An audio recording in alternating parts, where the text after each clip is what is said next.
यांच्या पक्षाच्या युतीबाबत राज्याचे महसूल मंत्री चंद्रशेखर बावनकुळे यांनी टिप्पणी केली आहे। तुष्टीकरणाचं राजकारण अंगाशी आल्यामुळे या दोन्ही पक्षांनी आपला हक्काचा वोट बँक गमावला आहे। जेव्हा स्वतःचं राजकीय अस्तित्व धोक्यात येतं तेव्हाच या दोन भावांना एकत्र येण्याची आठवण का होते असं बावनकुळे म्हणाले। आज माननीय मुख्यमंत्री देवेंद्र फडणवीस जी यांच्या अध्यक्षतेखालील मंत्रिमंडळाच्या बैठकीमध्ये साहित्य सम्राट लोकशाहीर अण्णाभाऊ साठे यांच्या पुतळा बांधकामाकरता धाराशिव शहरामध्ये 1 एकर जागा विनाशुल्क मंत्रिमंडळाने मान्यता दिलेली आहे। खरं तर ही जागा लोकशाहीर अण्णाभाऊ साठे यांच्या पुतळ्याकरता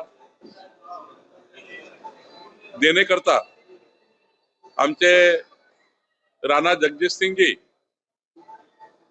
या सर्वांनी पाठपुरावा केला। तेथील पालकमंत्री प्रताप सरनाईकजींनी पाठपुरावा केला।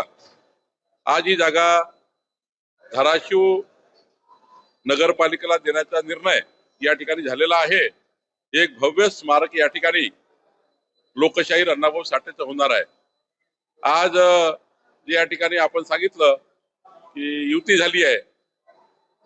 खरं तर मी सकाळीच सांगितलं राजसाहेब आणि उद्धवजीमध्ये जी युती झाली आहे ही युती खरं तर या राजकीय जे अस्तित्व आहे ते राजकीय अस्तित्व जे आता लयात चाललं आहे ते लयास गेलेलं राजकीय अस्तित्व टिकवण्याचा हा एक प्रयत्न आहे। पण महाराष्ट्राची जनता महायुतीच्या मागे उभी आहे। महाराष्ट्राची जनता ही विकसित मुंबई विकसित महाराष्ट्राकरता मतदान करणार आहे।